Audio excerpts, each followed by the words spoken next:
Hello प्यारे बच्चों, सभी को मेरा प्यार भरा नमस्कार। मैं आपका अपना अमित कुमार। तो कैसे हो आप लोग? आशा करता हूँ आप सभी हष्ट पुष्ट और स्वस्थ होंगे। साथ ही आप लोगों की जो स्टडी बड़ी शानदार तरीके से चल रही होगी, बड़ी आनंद में चल रही होगी। आज का अपना ये वीडियो 9th क्लास के स्टूडेंट्स के लिए होने वाला है, क्योंकि हम अपनी बुक बिहाइव का एक नया चैप्टर ए ट्रूली ब्यूटीफुल माइंड है वो कंप्लीट पढ़ने वाले हैं। बात करें अपने चैप्टर के बारे में तो सबसे पहले मैं आप लोगों को इस चैप्टर का हिंदी में अर्थ समझाने वाला हूं।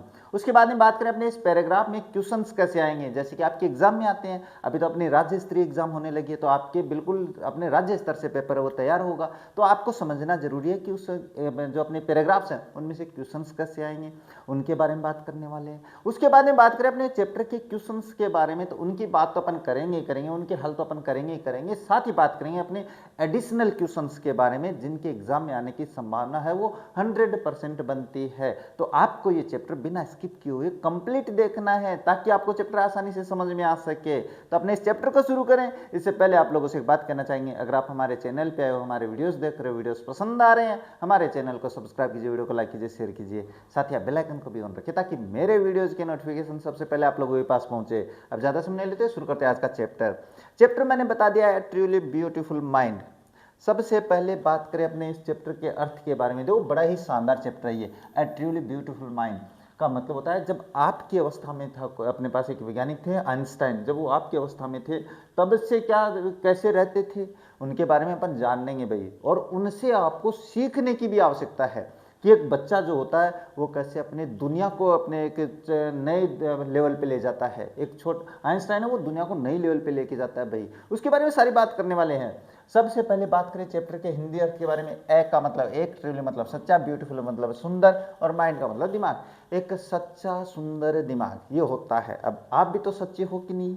बिल्कुल, कहते हैं ना कि बच्चे मन के सच्चे होते हैं। बिल्कुल मैं जानता हूँ सारी बात, और आप तो मेरे बड़े प्यारे बच्चे हो रहे। हाँ, बिफोर यू रीड, पढ़ने से पहले क्या देखें? पढ़ने से पहले अपन देखेंगे कि अपन इस चैप्टर में पढ़ने क्या वाले हैं, क्या पढ़ने वाले हैं। देखो, वी शैल नाउ रीड, यानी अब हम पढ़ेंगे about a young German civil servant. एक जर्मन का बिल्कुल नागरिक जो सेवक था उसके बारे में अपन पढ़ने वाले हैं। बड़े ही ज्ञान की बातें अपन पढ़ेंगे इनके बारे में। आप ध्यान से सुनना ना।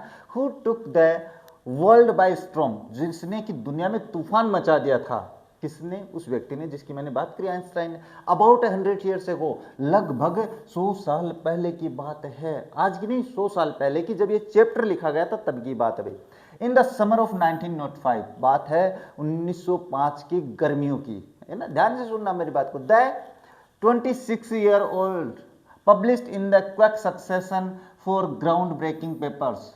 यह इसका मतलब होता है कि कोई 26 साल का बच्चा था। अरे 26 साल का बच्चा ही होता है, लेकिन अभी तो अपने पास क्या, उस समय मानते थे कि जवान बच्चा है।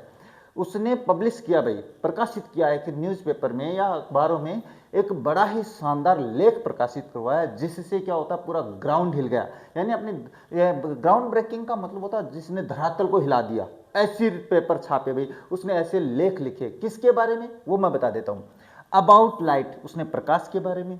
मोशन, गति के बारे में, ये फिजिक्स में है भैया, अपन ध्यान से बात करेंगे। ऑफ पार्टिकल्स, यानी जो कण होते हैं, पार्टिकल्स का मतलब होता है कण, है ना। कण के गति और जो प्रकाश में जो गति होती है, भौतिक विज्ञान में जो पढ़े जाते हैं उनके बारे में लेख छापा था। द इलेक्ट्रोडायनामिक्स, यानी अपने पास क्या है, विद्युत गति की भौतिक विज्ञान में होती है भाई। विद्युत गति की मैं लिख देता हूँ, है ना, विद्युत गति की इसका नाम होता है भाई, ये ध्यान से सुन लेना, विद्युत गति की। Of moving bodies of energy and energy, यानी जो अपने गति में करते हैं ना ये पार्टिकल्स, जो कण होते हैं। बॉडीज का मतलब जो कण होते हैं उनसे लिया गया। Moving bodies and energy, energy के बारे में जो है ना उसने बिल्कुल एक लेख छपवाया था भाई। और वो क्या था, उसने अपनी थियरी लिखी थी। वो थियरी जो थी उसने प्रकाशित करवाई। His work took up only a few pages in the scientific journals, अपने पास उनके जो कार्य थे जो है ना, ओनली ए फ्यू पेजेस, कुछ ही पन्नों में छपे थे।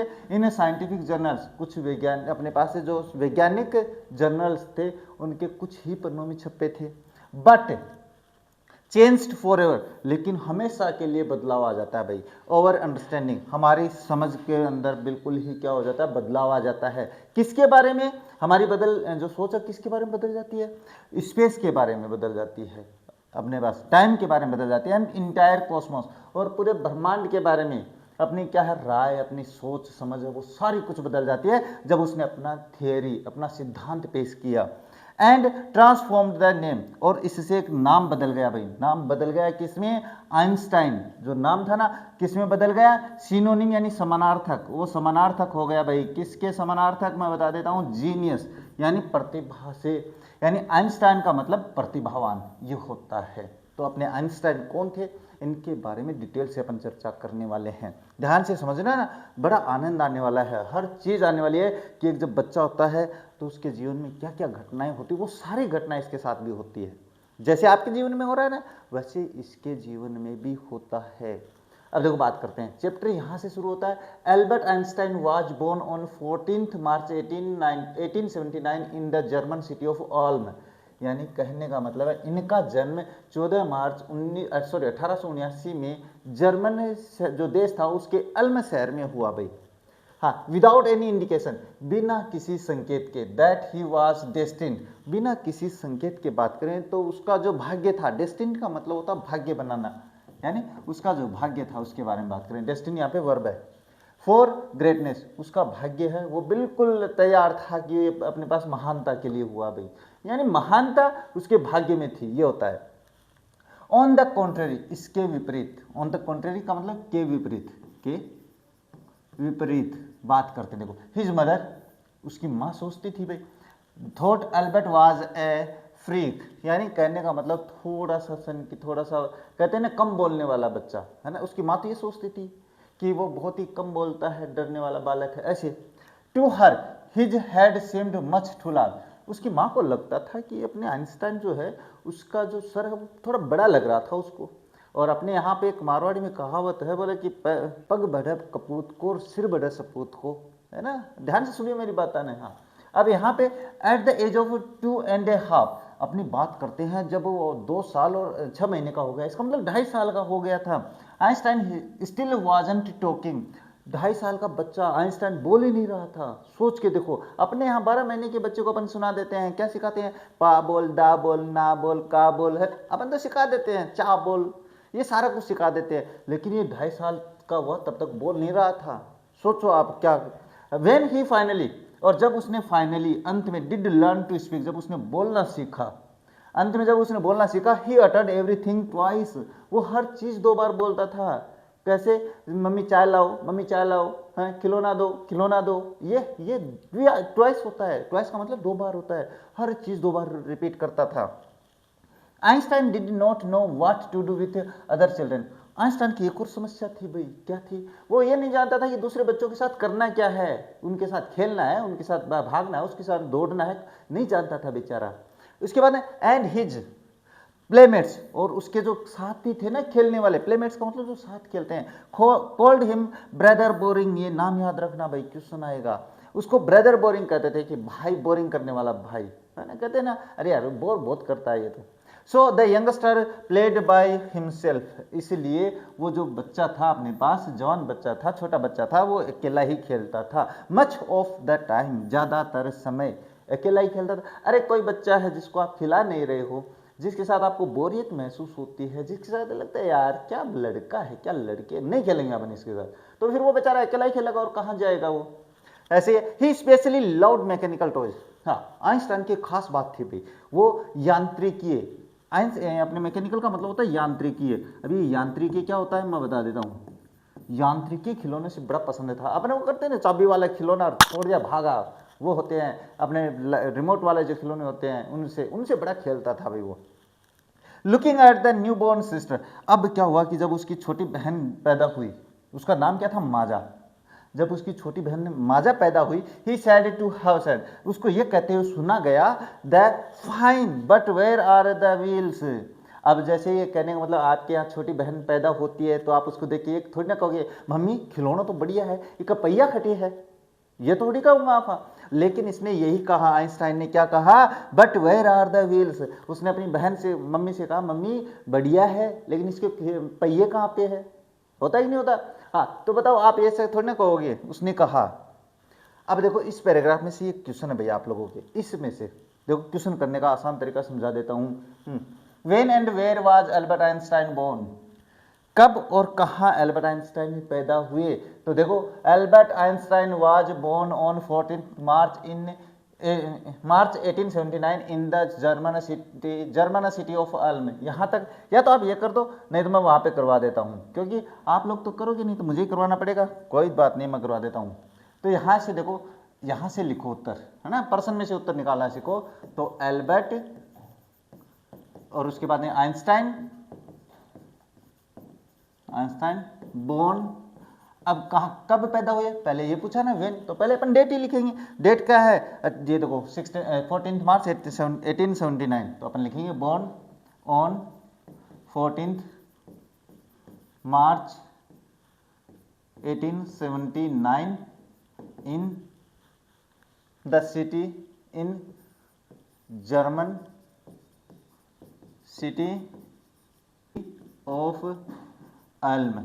यहाँ पे आंसर हो जाता है कंप्लीट। अब आप वहाँ से भी करोगे तो भी सही है, लेकिन यहाँ से अल्बर्ट आइंस्टाइन से शुरू करके और यहाँ तक कर सकते हो, ये ध्यान में रखने वाली बात है भाई।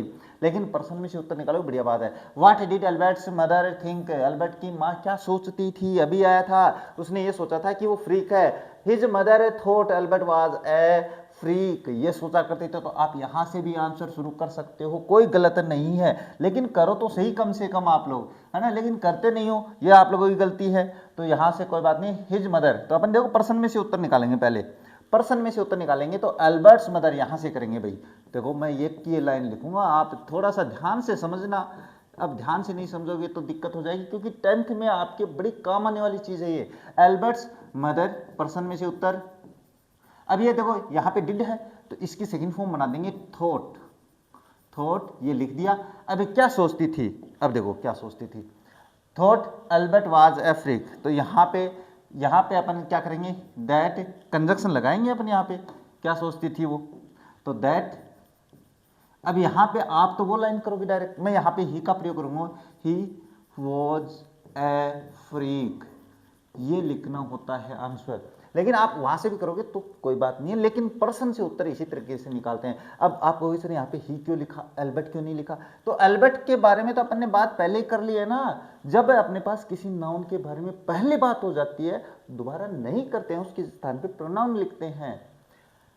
नेक्स्ट क्वेश्चन है, how did Albert speak when he learn to speak. अच्छा, ये बात आई थी, इसका मतलब क्या होता है कि उसने भाई जब बोलना सीखा तो कैसे बोलता था। अभी बताया मैंने, हर चीज समझाता हूं मैं। तो देखो, ही अटर्ड एवरीथिंग ट्वाइस, ये लो।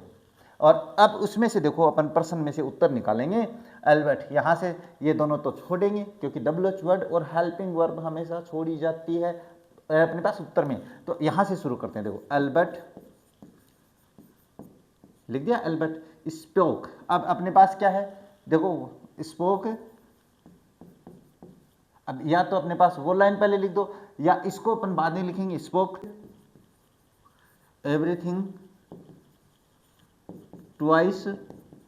अब यहां पे ये लाइन भी लिख देंगे अपन, when he learn to speak. ये हो जाएगा आपके पास पर्सन में से उत्तर। अगर यहाँ पे सेंस नहीं आता है तो आप खुद भी सीखो भाई, खुद सीखोगे तो क्या करोगे, he finally did learn to speak, he uttered everything twice, इस तरीके से करना पड़ेगा। लेकिन ये आपका थोड़ा गलत माना जाता है और ये तरीका सही माना जाता है। What did Albert not know, Albert क्या नहीं जानता था, ये आया था अभी थोड़ी देर पहले। वो नहीं जानता था कि दूसरे बच्चों के साथ क्या करना है। तो ये देखो, Einstein did not know what to do with other children. तो यहाँ से आप डायरेक्ट कर सकते हो, यहाँ से आप डायरेक्ट करो और यहाँ तक कर दो। लेकिन अब पर्सन में से उत्तर निकालेंगे तो क्या लिखेंगे, यहाँ से लिखना शुरू करेंगे। तो देखो एल्बर्ट, अब यहाँ पे करेंगे did not know what to do with other children. हो गया वाक्य कंप्लीट, आंसर अदर चिल्ड्रेन। इस तरीके से आपको प्रश्न करने होते हैं। अब ये पैराग्राफ में से आप स्क्रीनशॉट लेके खुद भी कर सकते हो, लेकिन आप तो मेहनत करते नहीं हो ना, गलती है आप लोगों की। What did his classmates called him, उसके क्लास के साथी नहीं है भाई, प्लेमेट्स हैं, है ना, ये प्लेमेट्स हैं यहाँ पे।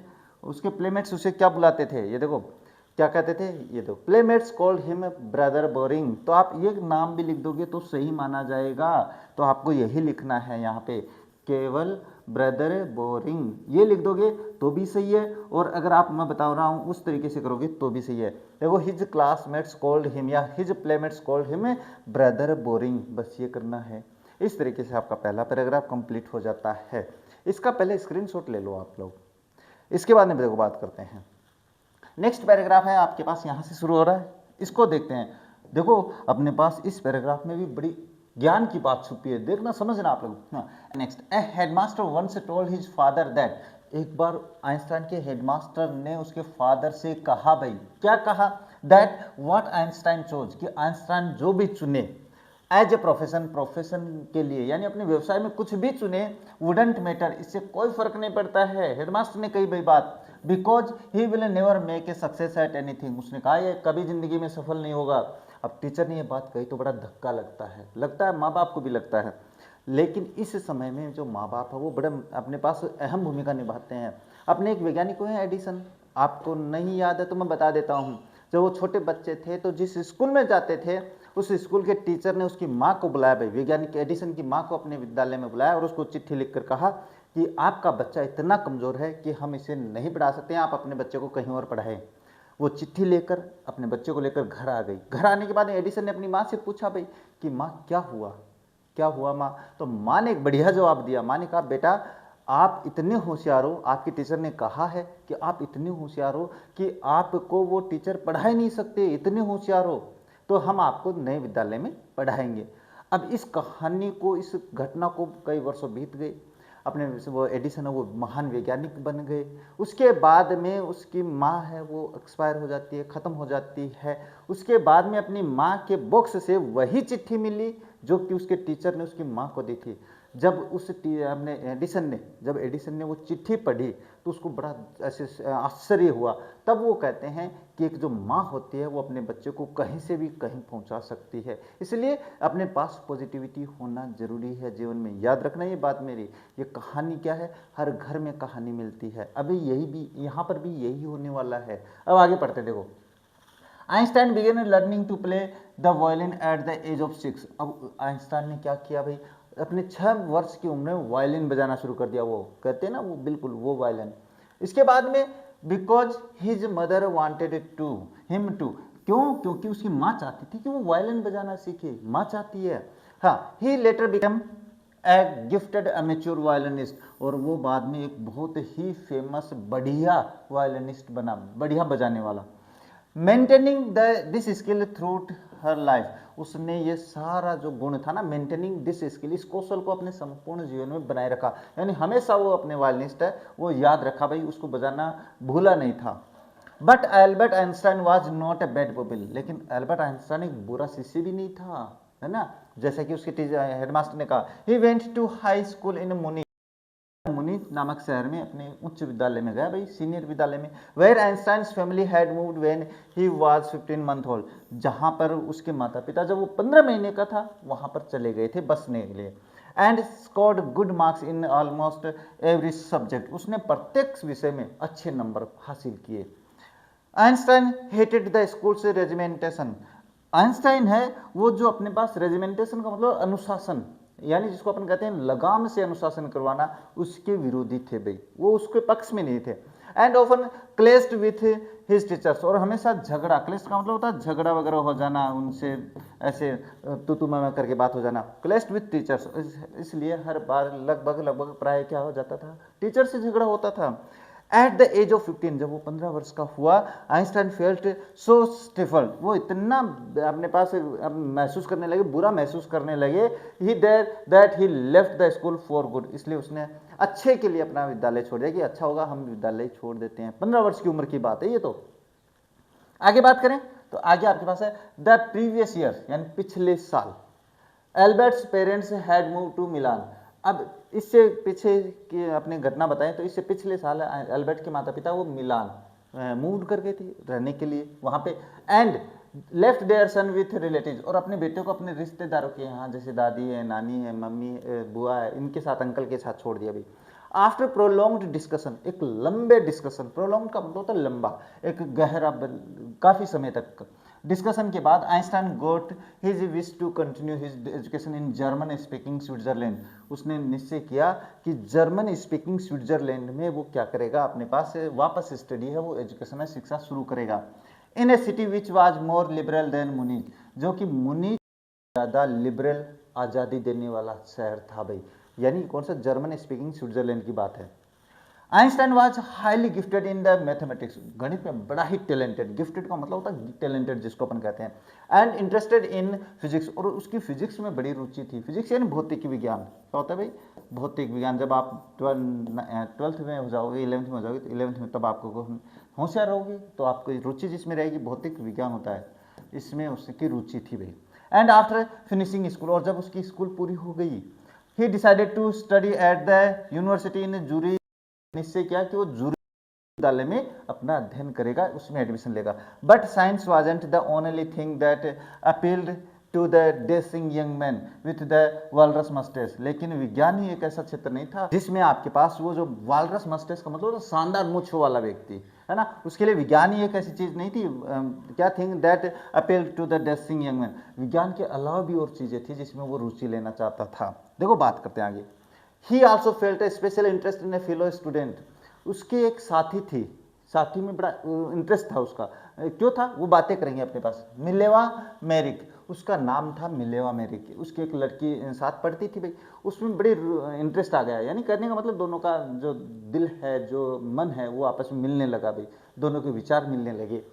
whom he found to be a clever creature, जिसको कि उस बिल्कुल चतुर प्राणी, क्लेवर क्रिएचर का मतलब चतुर प्राणी का मतलब तेज दिमाग का व्यक्ति, तो वो भी तेज दिमाग की थी। This young sub had come to Switzerland because the university in Zurich was one of the few in Europe where women could get degrees. ये दोनों अपने पास जूरिच विश्वविद्यालय में आ गए क्योंकि वो यूरोप के उन विश्वविद्यालयों में था जहां पर अपने पास महिलाएं शिक्षा ले सकती थी, डिग्री प्राप्त कर सकती थी। इसका मतलब है महिलाओं को पहले डिग्री लेने का अधिकार भी नहीं था। कुछ एक यूनिवर्सिटीज थी जहां पे पढ़ती थी, उनमें से जूरिच यूनिवर्सिटी थी भैया, है ना, ये ध्यान में रखना। आइंस्टाइन सा इन हर एन एली अगेंस्ट द फिलिस्तीन्स, अब कहने का मतलब वो जो फिलिस्तीन थे उनके बीच में, वो दोनों एक ही शहर के थे, तो दोनों में क्या हुआ कि अपने पास दूसरे देश में जाकर हमारा देश का किसी भी भाई, जैसे चाहे यूपी का हो चाहे बिहार का हो, लेकिन जब अपन अमेरिका में होते तो अपन क्या हो जाते हैं, भारतीय हो जाते हैं। वैसे ही यह फिलिस्तीन के बीच में दोनों है अपना एक संगठन बना लिया भाई, कि दोनों के इन फिलिस्तीन लोगों के बीच में अपना क्या है, अजनबी के रूप में थे भाई दोनों, तो दोनों एक साथ रहने लग गए। Those people in his family and at the university with whom he was constantly at odds, और कहने का मतलब दोज पीपल मतलब ये लोग उनके साथ, उनके परिवार में और विश्वविद्यालय में बिल्कुल ऐसे कॉन्स्टेंटली लगातार अजीब ही तरीके से लगते थे भाई। कहने का मतलब दो लोग अपने अलग देश के और बाकी सारे एक जैसे, तो अलग विचार हो जाते हैं भाई सारा। The couple fail in love, अब दोनों क्या हुआ कि भाई साथ रह रहे थे तो दोनों में प्रेम भी हो गया। अभी नहीं, आप लोग मत सोच लेना, है ना, आपकी उम्र पढ़ने की है, ये बाद की बात है, कॉलेज की बात की। Letters survive in which they put their affection into words, अब दोनों एक दूसरे को लेटर भेजते थे, पत्र भेजा करते थे पहले, अभी तो क्या आपका व्हाट्सएप हो गया है, लेकिन अभी इस मैटर में कुछ नहीं करना, अभी केवल पढ़ाई करनी है। इसके बाद मिक्सिंग साइंस विथ टेंडरनेस, वो क्या करते थे, अपने जो लेटर भेजते थे, अपने एक दूसरे को पत्र भेजा करते थे, उनमें जो अपने पास क्या होता था, विज्ञान को शामिल करते हुए अपना प्रेम जाहिर किया करते थे। विज्ञान को कैसे, देखो, रोट आइंस्टाइन लिखते हैं हाउ हैप्पी, यानी मैं कितना खुश हूं, and proud I shall be when we both have brought out work on relativity to the victorious conclusion, वो विज्ञान की बातें करते हुए अपने प्यार है, अपना प्रेम है, वो जाहिर किया करते थे। आप लोगों को नहीं करना रहे, मैं पहले बता रहा हूँ, अभी उम्र है आपकी पढ़ने की। हाँ, relativity to the victorious conclusion, कि हमारी जो रिलेटिविटी है, संबंधता का नियम है, वो कितना महान है और कितना निष्कर्षवान है ना, कितना निष्कर्ष निकला है, इस तरीके से विज्ञान की बातों से अपना प्रेम जाहिर किया करते थे। इसके बाद में बात करते हैं नेक्स्ट, इन 1900 यानी 1900 में, एट द एज ऑफ 21 वर्ष की उम्र में, Albert Einstein was a university graduate and unemployed. कहने का मतलब है 21 वर्ष की उम्र में, जब वो 1900 की बात करते हैं, तो जब वो 21 वर्ष का हो गया तो कॉलेज उसकी कंप्लीट हो चुकी थी और वो बेरोजगार था। और लड़कों की सबसे बड़ी समस्या यही है, क्यों? क्योंकि जब लड़का बेरोजगार होता है तो ना कोई उसके घर में सुनता है, ना कोई बाहर सुनता है, और ऊपर से ताना ये मिलता है कि तुम करते क्या हो। बात करते हैं, he worked as a teaching assistant. उसने बाद में क्या होगा, क्या क्या किया भाई, उसने टीचिंग असिस्टेंट का मतलब होता है पढ़ाने वाले के सहयोग के रूप में उसने काम शुरू किया। क्योंकि लड़का है जो है, क्या इसका मतलब बेरोजगार लड़का है, इसका मतलब नालायक लड़का है, ये ध्यान में रखना, चाहे वो कितना भी शरीफ क्यों ना हो। इसके बाद में गेव प्राइवेट लेसन्स, वो अपने पास निजी लेसन्स भी देता था, जैसे अपन ट्यूशंस बोलते हैं। And finally secured A job in 1902, और अंत में उसको 1902 में एक सरकारी नौकरी मिल गई। अपने यहाँ पे भी सरकारी नौकरी वही है भाई, सरकारी नौकरी मतलब है कि आप बिल्कुल ही सभ्य, बिल्कुल ही शालीन लोग हो, है ना। ये अपना समाज ही कुछ ऐसा है भाई, ये हर समाज की समस्या है कि जब लड़का बेरोजगार होता है तो उसकी कोई कद्र नहीं करता है।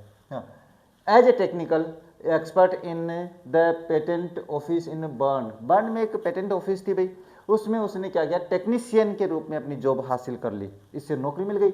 While he was suppose to be assessing other people's inventions, जब ऐसा लगा कि वो दूसरे लोगों की खोजबीन में ही अपना सहयोग कर रहा है, Einstein was actually developing his own ideas in secret. लोगों को तो लगा भाई ये दूसरों की सहायता करता है, यहाँ पे काम कर रहा है, लेकिन अल्बर्ट आइंस्टाइन क्या था, अल्बर्ट आइंस्टाइन भाई महान आदमी है, वैज्ञानिक है, तो अपने विचार, अपनी थियोरी पे काम कर रहा था, अपने विचार, अपने सिद्धांत के क्या कर रहा था, उनको तैयार कर रहा था वो सीक्रेटली।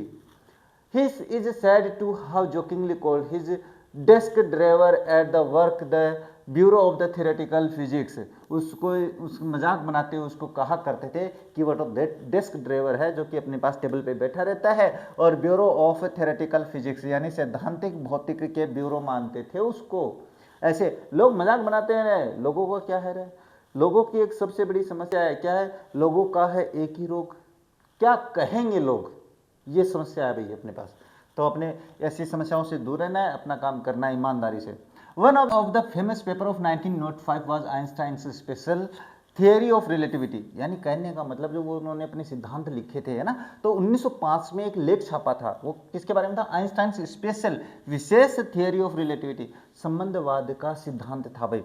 अकॉर्डिंग टू विच, यानी इस थियरी के अनुसार, इस सिद्धांत के अनुसार, which time and distance are not absolute. उन्होंने कहा अपने इस पेपर में, यानी पेपर का मतलब उस समय अपने पास अखबारों में छपा करते थे लेख, तो उसमें उन्होंने कहा था कि जो समय और जो दूरी है वो निश्चित नहीं है। एब्सोल्यूट का मतलब निश्चित है। अब वो कैसे है, इसके बारे में एग्जाम्पल भी दिया है, मैं बता देता हूँ। वो ये कहते हैं कि जो समय और डिस्टेंस है वो घटते बढ़ते रहते हैं। अब वो कैसे, देखो मैं बता देता हूँ। इंडीड, वास्तव में, टू परफेक्टली एक्यूरेट क्लॉक्स, यानी बहुत ही पूर्णतया एक्यूरेट यानी शुद्ध, यानी शुद्ध का मतलब बताऊंगा अभी, clock will not continue to show the same time if the come together again after journey if one of them has been moving very fast relative to the other.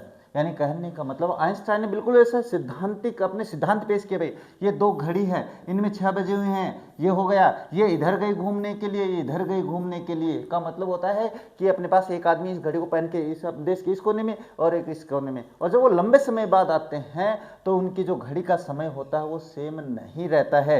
यही बात आपके पास कौन कह रहा है, आइंस्टाइन कह रहा है कि अपने पास दो शुद्ध घड़ी यानी जिनमें बिल्कुल समान समय चल रहा है, वो लंबे समय के बाद दूरी तय करके आते हैं तो उनका समय सेम नहीं रहता है। ये होता है, आपके पापा विदेश रहते कि नहीं रहते, उनको समय पूछना आप लोग, जब वो यहाँ से घड़ी पहन के जाते हैं और जब वहाँ पहुँचते हैं उसके बाद में उनको समय पहुँचना, आप लोग समय पूछना भाई उनको, वो बताएंगे फिर।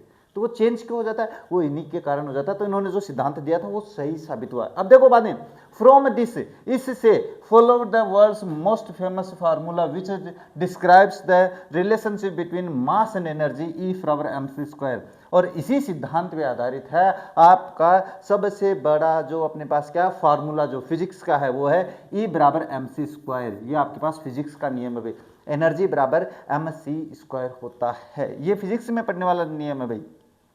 बात करते हैं आगे। While Einstein was solving the most difficult problem in physics, यानी कहने का मतलब जब फिजिक्स की सबसे बड़ी समस्या का समाधान कर रहे थे कौन, आइंस्टाइन। फिजिक्स में बहुत समस्याएं हैं, जब आप पढ़ोगे तो पता चलेगा। His private life was unravelling, कहने का मतलब उसके जो निजी जीवन था वो बहुत ही गड़बड़ा रहा था। अनरेवलिंग का मतलब बैलेंस से नहीं चल रहा था। कैसे गड़बड़ा रहा था मैं बता देता हूँ। Albert had wanted to marry Mileva, अपने पास एल्बर्ट है, वो क्या करना चाहते थे, जिस लड़की से प्रेम करते थे मिल्लेवा से, उससे शादी करना चाहते थे। Right after finishing his studies, यानी अपने स्टडी कंप्लीट करने के बाद में वो क्या चाहते थे, वो चाहते थे कि मैं शादी कर लूँ किससे, उसी लड़की से जिससे वो प्रेम करता था।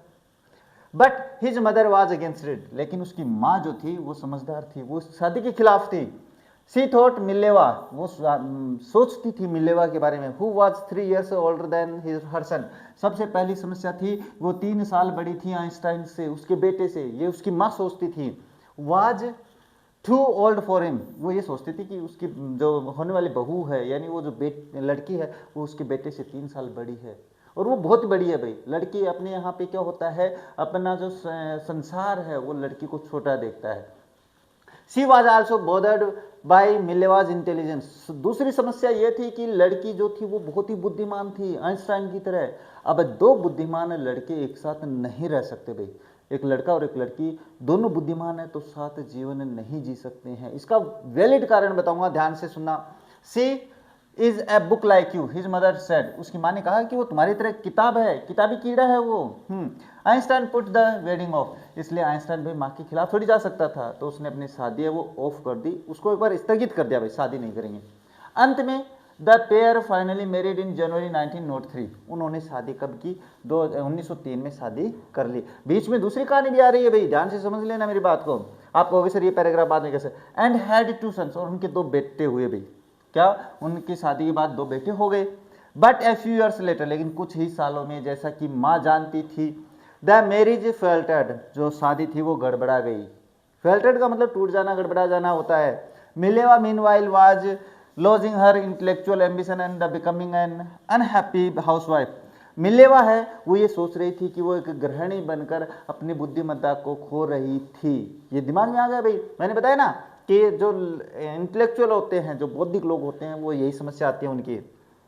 After years of the constant fighting, यानी लगातार लड़ाई होती रही भी दोनों के बीच में। देखो प्रेम अलग चीज है, शादी अलग चीज है, और शादी निभाना अलग चीज है, ये बात आपको अभी समझ लेनी है।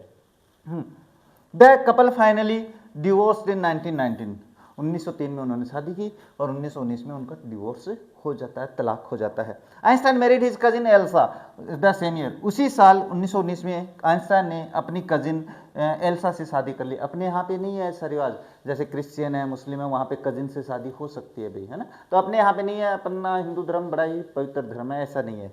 बात करते हैं next Einstein's new personal chapter considered with the his rise to the world fame. अब आइंस्टाइन का जो नया प्रपोज अपने पर्सनल चैप्टर है, नया व्यक्तिगत दूसरा जो अध्याय शुरू होता है जीवन का, वो अपने पास considered with his rise to the world fame, वो उसको दुनिया की प्रसिद्धि पर ले आता है, दुनिया में फेमस हो जाता है। कैसे बात करते देखो।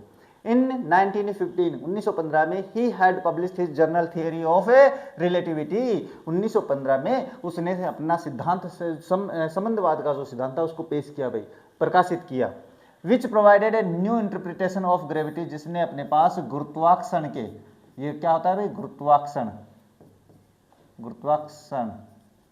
जो होता है उसका उसने क्या है एक अलग ही इंटरप्रिटेशन, व्याख्या पेश करी भाई। इंटरप्रिटेशन यानी व्याख्या। An eclipse of sun in 1919 brought proof that it was accurate। अब क्या हुआ कि उस समय तो कोई नहीं माना भाई, लेकिन 1919 में का सूर्य ग्रहण हुआ। एक्लिप्स का मतलब होता है सूर्य ग्रहण, एक्लिप्स का मतलब ग्रहण, और क्या हुआ, सूरज, तो सूर्य ग्रहण हुआ। इसमें ये बात साबित हो गई भी, वो जो सिद्धांत पेश किया था ना, वो बात कब साबित हुई, 1919 में। Einstein had correctly calculated in advance the extent to which the light from fixed stars would be deflected through the sun's gravitational field। अपने पास सही तरीके से उसने गणना करी थी, पहले ही गणना करके बता दी थी कि जो स्टार्स हैं वो सूर्य के ग्रेविटेशनल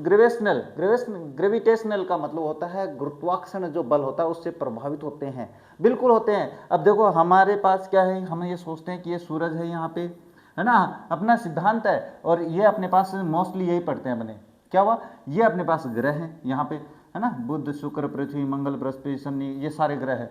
अब ये जैसे जैसे ये ऐसे ऐसे घूमते हैं भाई, ये ऐसे ऐसे चक्कर काट रहे हैं इसके, और ऐसे ऐसे चक्कर काटते जा रहे हैं, ये बिल्कुल एक साथ में चल रहे हैं। और सूरज है उनको ग्रेविटेशनल अपने पास यानी गुरुत्वाकर्षण बल से खींचे हुए है। थोड़ा सा ध्यान लगाना है तो थोड़ा टफ ही, लेकिन आप समझ नहीं पाओगे क्योंकि अपना जो सूरज है ये भी चक्कर काट रहा है। तो सूरज ऐसे बढ़ रहा है आगे, ऐसे घूमता हुआ बढ़ रहा है भाई, ऐसे बढ़ रहा है। इसका मतलब ये साथ इसके साथ भी ये घूमता हुआ आगे बढ़ रहा है। मैं आप लोगों को एक 3D में चित्र भी दिखाऊंगा इसका, अभी नहीं, चैप्टर के लास्ट में दिखाता हूँ। देखो आप लोगों को, क्यों, जिससे आपको समझ में आ जाएगा जो मैं समझाना चाह रहा हूँ। अब वो उसने बता दिया कि भाई आपके पास क्या है कि सूरज है, उसका जो गुरुत्वाकर्षण बल है वो सारा कुछ अपने स्टार्स को, अपने जो तारे वगैरह हैं इनको क्या है प्रभावित करता है, इससे डिफ्लेक्टेड हो सकते हैं यानी उससे प्रभावित होते हैं। The news paper proclaimed his work as a scientific revolution. अब बात करें तो जो अखबार थे उन्होंने क्या छापा भाई, ये जो उनका सिद्धांत है वो एक साइंटिफिक क्रांति है। यह होता है भाई, बिल्कुल होता है। हाँ, Einstein received the Nobel Prize for physics in 1921। Albert Einstein को 1921 में एक नोबेल प्राइज मिला फिजिक्स का। He was showered with honours and the invitations from all over the world. चारों दुनिया में चारों तरफ से उसके पास क्या सम्मान के रूप में उनका सम्मान किया जाने लग गया, उनको इन्विटेशन से आमंत्रित किया जाने लग गया। And loaded by the presses. Loaded by the presses का मतलब होता है उनके पास प्रेस हमेशा रहने लगी, भाई आपने ये सिद्धांत तैयार किया। अपन नहीं देखते कोई फेमस हो जाता तो उसके लिए अपन क्या करते हैं, उनका इंटरव्यू लेते हैं। तो वैसे वो भी उस समय अपने पास फेमस हो गए थे, तो प्रेस वाले, उसके प्रेस का मतलब अखबार वगैरह वाले, वो उनके पास गए थे। अब बात करते हैं इस क्वेश्चन की, इस चैप्टर इसमें से, ये इंपॉर्टेंट पैराग्राफ था, इसमें से question. When did Albert published his theory of relativity. कब पब्लिश की भाई उसने, तो 1915 में किया। ये रहा क्या है, देखो आइंस्टाइन्स न्यू चैप्टर है। इन 1915 he had published his general theory of relativity. तो अपन देखो इस पर्सन में से उत्तर कैसे बनाएंगे, इन दोनों को तो छोड़ो, है ना। क्यों, क्योंकि यहाँ से अगर अपन बात करें तो सबसे पहले देखो एल्बर्ट, यहाँ से शुरू करेंगे, सब्जेक्ट लिखेंगे तो क्या हो जाएगा एल्बर्ट। अब यहाँ पे ये डिड है तो इस वर्ब की सेकंड फॉर्म एल्बर्ट, और यहाँ पे अपने इसकी वर्ब की सेकंड फॉर्म बना देंगे पब्लिश्ड हिज थियरी। ये प्रश्न है ना, अभी सीख लो रहे। क्यों, क्योंकि आपको 10th में समय नहीं मिलेगा। रिलेटिविटी इन, अब देखो प्रश्न तो छोटा ही था, अपन यह कर देते कि इन 1915, तो भी आंसर सही था। लेकिन इस तरीके से लिखोगे बोर्ड एग्जाम में जाओगे तो बहुत ही प्रभावित होता है आपका टीचर कि बड़ा पढ़ने वाला बच्चा भाई। अब what did the theory provide. Theory में क्या उपलब्ध करवाया गया भाई, थियरी में क्या था, तो देखो इट प्रोवाइड बताएंगे अभी अपने पास क्या है उसने, हाँ विच प्रोवाइडेड, विच का मतलब theory, A new interpretation of gravity, जिसने अपने पास क्या है ग्रेविटी का नए व्याख्या पेश करी। तो इसको अपने पास करेंगे यहाँ से द थियरी। देखो यहाँ पे भी बिल्कुल प्रश्न में से उत्तर निकालेंगे, द थियरी प्रोवाइडेड। अब इसकी सेकंड फॉर्म बना दी क्योंकि डिड तो अपन लिख नहीं रहे, तो इसकी second form the theory provided a new interpretation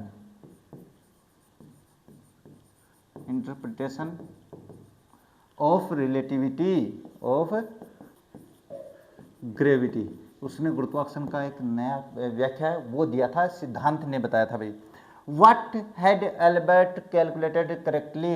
Albert ने क्या करेक्टली अनुमान लगाया था। आइंस्टाइन हैड, यहाँ से देखो यहाँ से शुरू करेंगे अपने पास। Einstein had correctly calculated in advance the extent to which the light from fixed stars would be deflected through the sun's gravitational field. यहाँ तक आप लोगों को ये प्रश्न खुद करना है भाई, वहाँ पे जगह नहीं है इतनी तो वहाँ पे नहीं लिखवाएंगे भाई, थोड़ा सा आपको ध्यान से सुनना है। ये नंबर 3 का क्वेश्चन है ना, ये थोड़ा सा आपको करना है, खुद करना है भाई, कर लेना है, कोई बड़ी भारी बात नहीं है। देखो स्क्रीनशॉट ले लेना और खुद अगर आप करोगे तो बहुत अच्छी बात है भाई। अब बात करते हैं इसके बारे में। When did Albert receive Nobel Prize, उनको नोबेल प्राइज कब मिला, तो देखो अभी बात करते हैं। पहले प्रश्न में से उत्तर निकालेंगे तो इन दोनों को तो छोड़ देते हैं और लिखेंगे अपने पास एल्बर्ट। अब इसकी सेकंड फॉर्म बना देंगे, क्यों, क्योंकि डिड आया है। रिसीव्ड नोबेल प्राइज कब मिला भाई, अब यहाँ पे आ जाओ, कब मिला है उनको 1921 में, तो इन 1921। ये आप स्क्रीनशॉट लेके प्रश्नों को खुद भी हल किया करो जिससे क्या है आपको समझ में आए। अब बात करते हैं नेक्स्ट पैराग्राफ के बारे में। पैराग्राफ क्या है, when the Nazis came to power in Germany 1933। अब जब जर्मन से देश में नाजीज पावर में आए, यानी नाजी लोगों का अधिकार हो गया जर्मन शहर में, जर्मन देश में, Einstein emigrated to United States. Einstein है वो अमेरिका जाकर बस गए। एमिग्रेटेड का मतलब था वहाँ पे प्रवास कर जाना, अमेरिका चले गए भाई। 5 years later, 5 साल बाद में, the discovery of nuclear fusion in Berlin. अब बर्लिन में अपने पास न्यूक्लियर फ्यूजन का मतलब परमाणु बम जिसको आप कहते हो, had American physicist in the अप्रोर।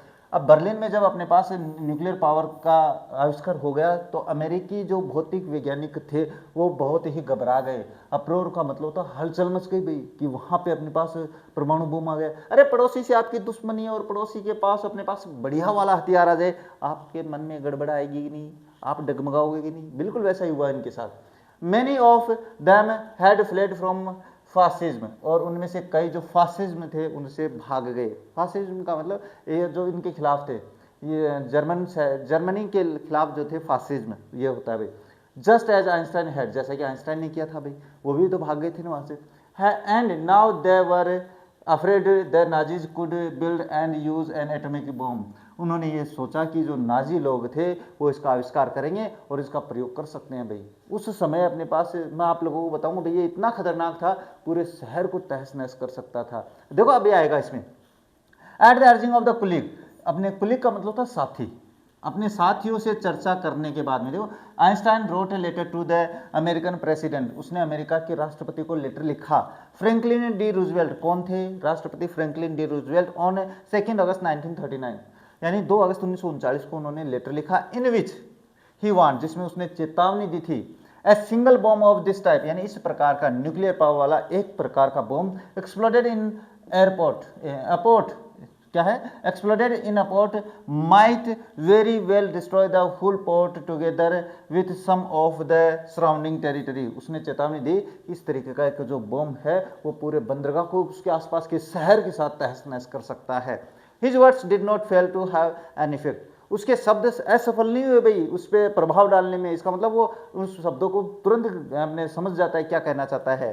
The Americans developed the atomic bomb in the secret project of their own. उन्होंने क्या किया, अमेरिकन लोगों ने, अपने अमेरिकन वैज्ञानिकों ने अपना खुद का बम बनाया भाई, आविष्कार किया secretly, and dropped it on the Japanese cities of Hiroshima and Nagasaki on August 1945।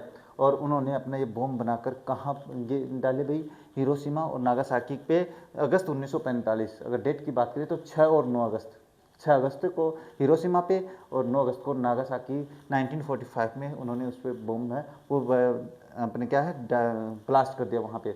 और वो इतना खतरनाक था कि आज तक वहाँ पे अपने पास न्यूक्लियर प्रभाव होता है। Einstein was deeply shaken by the extent of the destruction. Einstein बड़ा भाई प्रभावित हुआ, उससे हिल गया बेचारा। उसने तो बताया था अमेरिकन को कि ऐसा हो सकता है, तो उसने ऐसा किया तो उन्होंने भाई जो विनाश हुआ था, डिस्ट्रक्शन विनाश, उससे बहुत ही ज़्यादा गहरा सदमा लगा आइंस्टाइन को। This time he wrote a public missive to the United Nations. उसने अपने पब्लिक मिसिव का मतलब था अपने लोगों के नज़रिए से उसने यूनाइटेड नेशंस को लेटर लिखा। In it he proposed the formation of a world government. इस लेटर में उसने भैया एक निश्चय दिया कि आपको एक सरकार यानी विश्व की सरकार बनानी चाहिए। विश्व की सरकार यानी विश्व का एक संगठन होना चाहिए। Unlike the letter to the Roosevelt, बिल्कुल उसी तरीके के समान, रूजवेल्ट को जो लेटर लिखा था ना उसी के समान। This one made no impact, इससे कोई प्रभाव नहीं पड़ा भाई इस लेटर से। But over the next decade, लेकिन अगले कुछ दशकों में Einstein got more involved in politics. Einstein है वो राजनीति में सक्रिय हो गए। Agitating for an end of the arms buildup and using his popularity to the campaign of the for peace and the democracy. उसने क्या किया, जो बम वगैरह होते हैं उनके खिलाफ प्रचार प्रसार करना शुरू कर दिया कि इनका जो प्रयोग है वो इस प्रकार से नहीं होना चाहिए, और अपना कैंपेन शुरू कर दिया पीस एंड डेमोक्रेसी, शांति और लोकतंत्र के लिए। ये थे अपने Einstein. When Einstein dead in 1955 at the age of 76, जब आइंस्टाइन गुजरे, इस दुनिया को अलविदा कहे 1955 में, तो उनकी एज 76 थी। He was celebrated as visionary and the world citizen as much as a scientific genius. उनको आपके पास साइंटिफिक यानी वैज्ञानिक जीनियस के साथ साथ बिल्कुल ही दुनिया के अपने पास से नागरिक, और यानी दुनिया के नागरिक और विजनरी के रूप में। विजनरी वो था जो आपके पास भविष्य देख सकता है, यानी जिसको अपन कहते हैं संतों की तरह है, पूजा जाने लग गया, उनकी तरह उनको मनाया जाने लग गया, उनकी तरह उनका स्वागत किया जाने लग गया। इनके बाद में यहाँ पे चैप्टर है वो कंप्लीट हो जाता है। तो मुझे लगता है आप लोगों ने चैप्टर पढ़ा है, ढंग से पढ़ा है, ध्यान से पढ़ा है, कोई दिक्कत नहीं है। आनंद तो आता ही होगा, बताया करो मुझे, कमेंट तो जरूर किया करो रे। अब बात करते हैं चैप्टर के क्वेश्चंस के बारे में। क्वेश्चंस क्या है? Why did Einstein leave the school in Munich for good? अच्छे के लिए मुनीच विद्यालय क्यों छोड़ा आइंस्टाइन ने, है ना? ये स्क्रीनशॉट ले लेना पहले तो। इसके बाद देखो बात करते हैं। Albert Einstein left his school in Munich because he was not happy with the education system. उसने मुनीच का विद्यालय छोड़ा क्योंकि वो जो शिक्षा का व्यवस्था थी ना वहाँ पे, रेजिमेंटेशन वाली, है ना, अभी आई थी ना, बहुत ही अनुशासन था वहाँ पे। And he felt stifled by the strict regimentation. कठोर अनुशासन के विरुद्ध उन्हें थोड़ा सा ऐसे असहज महसूस हुआ भाई of the school. He felt the environment suppressed his inquisitive scientific mind and had frequent clashes with the his teachers.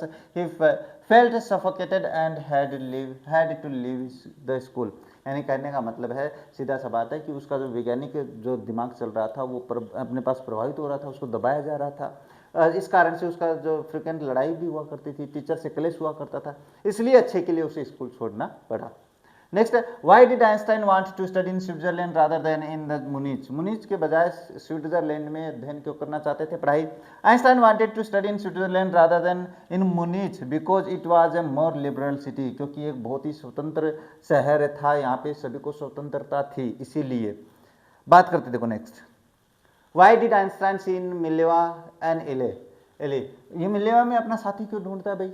एक अपना प्रेम, जैसे कि बताया था ना मैंने, दोनों मिलेवा मेरिक और दोनों एक साथ रहते थे। देखो, Einstein seeing in Mileva and Elle because both of them were intelligent. दोनों इंटेलिजेंट थे भाई, लिबरल स्वतंत्र थे, क्लेवर चतुर थे। They were against the Philistines people, और वो फिलिस्तीन लोगों के खिलाफ थे भाई। कहने का मतलब फिलिस्तीन, वहाँ पे सारे फिलिस्तीन थे तो उनके खिलाफ थे दोनों के, यानी कहने का मतलब दोनों का माइंड है वो एक से जैसा था भाई, बस ये मन मिलता था।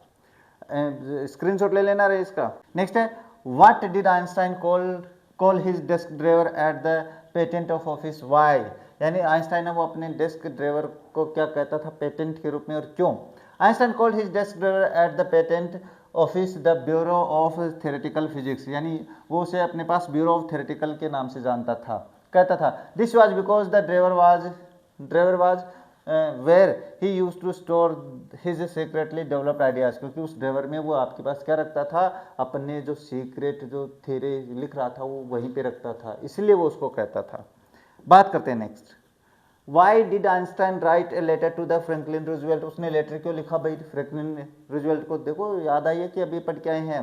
Einstein wrote a letter to the Franklin Roosevelt to warn about the bomb effect and also wanted to encourage them to create a bomb so as to utilize it destruction potential। उसने भाई अपने पास उसके विनाश के बारे में बताया कि सूचना क्या हो सकती है ना, वो सारी बातें उसने दी थी, कर लेना भैया। How did Einstein react the bombing of Hiroshima and Nagasaki? Nagasaki और हिरोशिमा पर बॉम्ब गिराने के बाद में आइंस्टाइन को कैसा महसूस हुआ? Einstein was shook by the news of the disaster in the Hiroshima and Nagasaki. बड़ा ही प्रभावित हुए भाई, है ना, अपने पास हिल गए थे वो। He also wrote a public letter to the United. उसने यूनाइटेड को अपने पास एक निजी पत्र भी लिखा। He wanted to world government to be formed to cease nuclear weapons. उसने ये लिखा था कि अपने पास ये जो न्यूक्लियर पावर है इनका प्रयोग नहीं होना चाहिए। बात करते हैं next. Why does the world remember Einstein as a world citizen? अच्छा, दुनिया उनको दुनिया के नागरिक के रूप में कैसे जानती है? क्योंकि Einstein put a lot of effort toward democracy and world peace. क्योंकि उसने दुनिया के अंदर लोकतंत्र और शांति के लिए संदेश दिया था।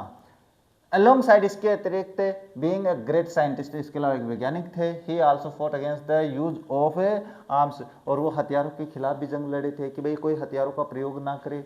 अब बात करते हैं अपने एडिशनल जो मैंने बताया था। Who is a freak? Why did Einstein's mother think him to be a freak? ये फ्रीक कौन है? आइंस्टाइन की माँ उसको ऐसा क्यों सोचती है? देखो, freak is a word used disapprovingly for a person who is unusual in the looks. यानी कहने का मतलब फ्रीक एक ऐसे व्यक्ति के लिए लिया जाता है जो असामान्य दिखता है। एंड बिहेवियर, उसका व्यवहार अलग होता है। Einstein's mother thought him to be a freak. उसकी माँ उसको सोचती है freak because his head seemed too large to her, क्योंकि उसका सर उसको बड़ा दिखता है भाई। This made him look different from the other children for of his age, और इससे वो अपने एज के उम्र के बच्चों से अलग दिखता है। याद रख लेना भाई ये बातें, प्रश्न क्वेश्चन इंपॉर्टेंट है। During his childhood Einstein did not show any traces of becoming a genius one day how, यानी कहने का मतलब है आपके पास जो आइंस्टाइन थे वो अपने पास शुरू में ऐसा दिखाते नहीं थे कि वो वैज्ञानिक बनेंगे। कैसे, देखो, as a child Einstein had a large head, उसका एक बड़ा सर था, अपन ने पढ़ा है। Did not start to speak till he was 2.5 years old, जब तक वो 2.5 साल का नहीं होगा तब तक बोलना नहीं सीखा। और जब उसने बोलना सीखा है ना, finally when he did learn speak he used to utter everything twice, वो हर चीज 2 बार बोलता था। He could not interact freely with her playmates, इधर अपने दोस्तों के साथ भी नहीं खेलता था। All this showed the absence of the any traces in him becoming a genius one day, यही एक कारण है कि ऐसा लगता है कि उनमें गुण है, वो एक दिन ऐसे जीनियस बनेगा, ये एब्सेंट ही दिखाता है, अनुपस्थित है एब्सेंस का मतलब। वाई डिड आइंस्टाइन से playmates call him brother boring, ये मैंने बताया था ना कि याद रखना ये शब्द, प्ले ब्रदर बोरिंग क्यों कहते थे। Einstein did not know what to do with other children, Einstein ये भी नहीं जानता था कि दूसरे बच्चों के साथ क्या करना है। मैंने बताया था ना, अपनी बहन के खिलौने पूछता है, तुम मत पूछना। His shy and introvert nature made his company boring to the his playmates, अब उसका जो व्यवहार था, इंट्रोवर्ट होता है आंतरिक व्यवहार, जिसको अंतर्वृष्टि कहते हैं ना, अंतर्वृष्टि, जिसका बस वो अपने में ही खोया रहता है, इसके कारण वो बोरिंग लगता था, दूसरे साथी उसके साथ बोरिंग महसूस करते थे। So they teased him as a brother boring, इसलिए वो उसको ब्रदर बोरिंग कह के खिंचाते थे।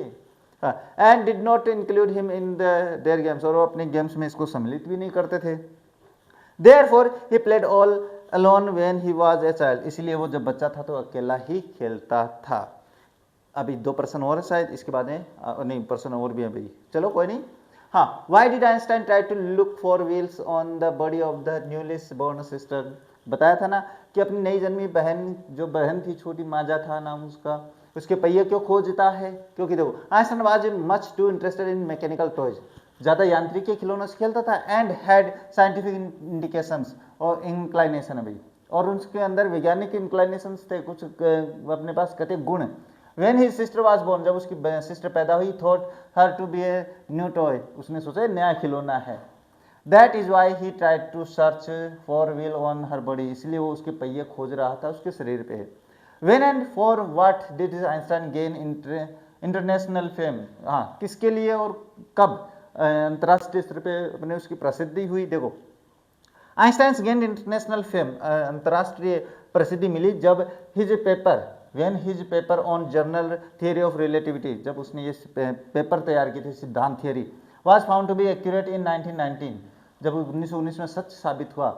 As per the theory the calculations made by Einstein in the advance about the deflection of the light in the solar gravitational field during the eclipse of were proven true, अब उसने अपने पास जो सूर्य ग्रहण के बारे में बात बताई थी वो सारी सत्य साबित हुई थी। This theory was treated as a scientific revolution, और इस थियरी को बिल्कुल वैज्ञानिक क्रांति के रूप में देखा गया। नेक्स्ट बात करते हैं, why did Einstein write a letter to Franklin Roosevelt, Franklin Roosevelt को लेटर क्यों लिखा, प्रश्न पहले भी आया है, अभी भी बता देते हैं। Einstein wrote to the American President Roosevelt because he wanted to forewarn him regarding the massive destructive power of the atom bomb which the Germans were expected to be built after the discovery of nuclear fusion. जब nuclear fusion की खोज कर ली गई तो ये लगा कि German है वो अपने पास उसका आविष्कार कर लेगा न्यूक्लियर बम का, एटम बम का, इसीलिए वो उसका बता रहा था विनाश कितना हो सकता है। If dropped on a port and the bomb could destroy the whole port as well as the area around it, यानी कहने मतलब पूरे बंदरगाह को और उसके आसपास के क्षेत्र को नष्ट कर सकता है, इसीलिए लेटर लिखा। What was the effect of the Einstein's later on Roosevelt, Roosevelt पे क्या फर्क पड़ा भाई, प्रभाव पड़ा, याद आ रहा है, हाँ पड़ा है। The warning sounded by Einstein in his letter to Franklin D Roosevelt about how dangerous an atom bomb made by German could be had a lightning effect on the Americans. They at once rose an action and the secretary developed an atom bomb and bomb of their own. उन्होंने अपना बम आविष्कार कर लिया भाई। यहाँ पे आपका ये चैप्टर है वो कंप्लीट हो जाता है ना, और मुझे लगता है क्वेश्चन आप लोगों को करने ही है ना, ये ध्यान में रखना भाई। बड़े अच्छे क्वेश्चन से बड़ा अच्छा चैप्टर था जिससे आपको सीखना है। सीखना क्या है, बिल्कुल ऐसा ही सीखना जैसे कि उसके बारे में कमज़ोर बच्चा है, कुछ नहीं कर पाएगा, ये सीखना है, हम भी करेंगे, तो वो सारी बातें आपको करनी है। तो मुझे लगता है आज की वीडियो में बस इतना ही। मिलते हैं आप लोगों से अपने नेक्स्ट चैप्टर के साथ, तब तक देखते रहे हमारा चैनल। जय हिंद, जय भारत।